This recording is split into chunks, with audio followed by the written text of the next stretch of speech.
this video starts out, this could be in Turin or it could be in Venice. Things always get a little confused, but I believe it's in Turin, or it could possibly be a little piece of Milan that kind of stuck in there. Everybody looks very fashionable. And we have the naval cadets, which always leads me to believe it's Venice. So I don't know where we are, to be frank about it. Has to be Venice because we have the pigeons. So this must be a little piece of Venice. That is also in some of the other videos that we took. But pretty soon we're going to get back to Turin. The pigeons are everywhere in Venice. This was during the springtime, an Easter vacation, which I would recommend to anybody who would like to. And now we're in Rome. Suddenly we're in Rome. And I think we went to Rome by ourselves, myself and Pauline. That's the Victor Emmanuel monument. It's the wedding cake monument. And here we are. No, in fact, we went with the Antons on this one. So we're gonna see them soon. When I don't know, but they're going to show up. And we couldn't get enough of this monument. As you can see, there's St. Peter's, which is really spectacular. And there's Kim there posing for a photograph, Jean taking it. This is some more of it. I guess it's the same monument. I have no idea. I guess I couldn't get enough of it. Or it's just double footage. I have no idea. And this is the steps, the Spanish Steps, where Keats had an apartment. It's funny when these places that you visit them, and they can bring back an enormous emotion. I remember in visiting Pound's tomb, which is in Rapallo in Italy. We just stopped there briefly. I think it was in Rapallo, and I was so crushed to see how it was nothing. It was just a little tomb there, and some dead flowers on it and stuff like that. It was a very strange, but he was a very great poet, I think, to some degree. Not in his own personal life, but in his translations, like in terms of the Japanese translations, I think are the best. It's called Cathay. It's really a Japanese translation of Chinese, and he got a hold of the ideograms and a rough English translation, and I think they're the best poems he produced. Really, he had to acquire a soul. He had his own personal life. It didn't seem to be available to him. There's Jim and Jean there now. This is in Rome. There's the Colosseum. Everybody has to go see it. And all I remember is just wanting to sit down most of the time. And here I was 170 or 80 pounds, not the 270 I am today. So, in fact, today I would do no walking whatsoever. That's off my list. But I remember being tired, and my legs were sore just walking around Rome, which is a big city, and which goes on forever and forever. So we had a chance. We stayed in a pension where I was amazed that this is back 30 years ago, at the color TV they had, which was what we have today for high def. They had started with high def, and it was such a great picture. They had one in the little living room in the pension, which again was a great city house that had been turned into apartments. It was very nice. Again, with the high ceilings, and you really felt like you were living in style. And as to what this is, it looks like it's a construction of some kind. You have to show the street dogs they're all around, so the same as they are in Mexico, although they're not quite as wild as they are in Mexico. This, I believe, is still Rome, and this is the river that runs through Rome. And my memory is so bad I can't remember the names of anything anymore, but that is the river that went through Rome, and again, just some pictures of everyday life.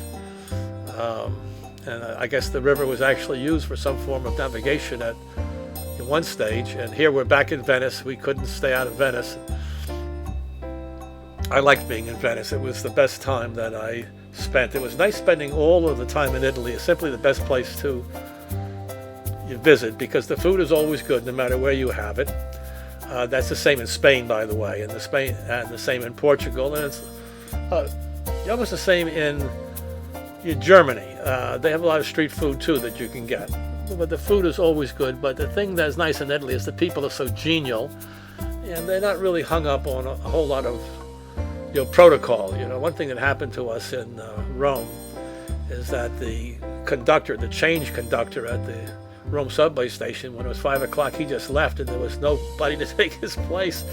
And we were standing there, and there were some Germans with us. They were absolutely buffalo. We jumped over the turnstiles and took the subway, but the Germans were screaming for a conductor for change to come so they could pay and get on. They couldn't really get it through their heads to just jump over, and get onto the train. So they're a little bound up in ritual. Anyway, his cookie, we had a little chance to go out on one of the gondolas. I don't usually do this kind of stuff, but I had to do it with this guy. He was very genial, and I got to wear his hat, whatever it was, and anyway, so that's that routine. We got that out of the way. But we had a very nice place here. 2 old ladies who would wash Pauline's underwear when she left. She was mortified. But they used to say to us, "Attenzione, attenzione." So we thought we weren't standing straight, but they were kind of pointing to the little bags we carried, or cameras that'd be stolen. Watch out, watch out. So that shows you what happens when you go into a country where you have no idea what the language is. Here, of course, we're back in Venice, and it's, again, we kind of avoided the crowds and the smell. It was Easter, and we didn't have any of those spring tides for some reason. I don't know why. So it was high and dry. We got a chance to visit some of the out islands, and it was very uncrowded. And it was always interesting for me to see how complete a city it is. It's not a manufactured city where you just have houses like in Fort Lauderdale.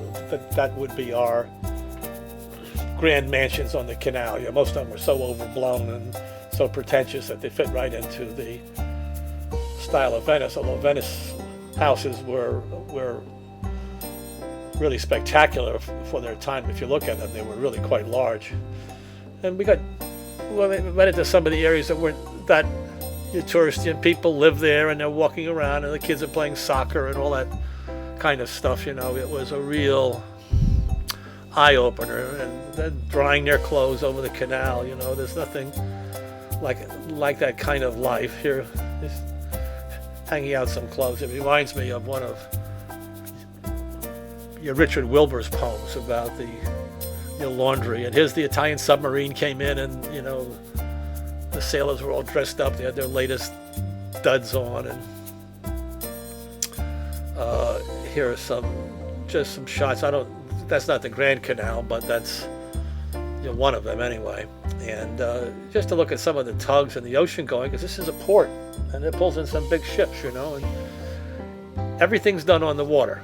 You just walk on land, basically, is what you do, and everything is done on water. So whether it's a hearse or an ambulance or garbage collection or newspapers, it all basically is done by boat. And there are little ferries that go back and forth. Some of them are called vaporettos. I don't know. I think that's the name of the smaller ferries that go back and forth, because they go so fast, I guess, whatever that means. And here I think we're up in Lago Maggiore, where we're up in the Alps now, in that part of Italy that's up in the Alps, and it's very Swiss, if you know what I mean. So it's very correct. We stayed here a couple of days. It was very nice. The flowers were in bloom. It was springtime,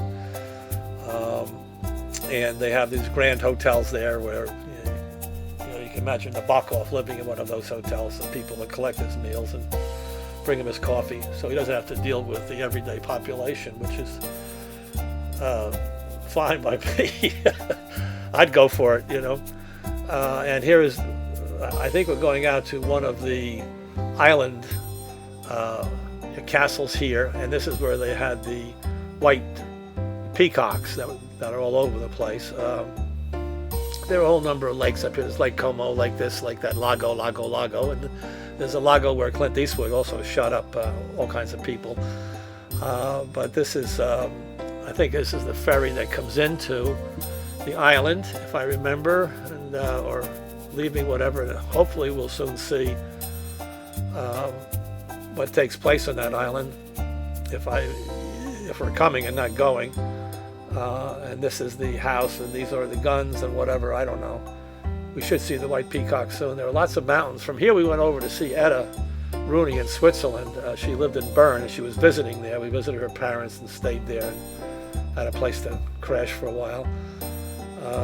And one of the broken windows on the island. And here are the peacocks. You have to see them, and they're all over the place, the white peacocks. And we have them now down in Pelican Cove where we live, but they're not white. They're the usual multicolored versions.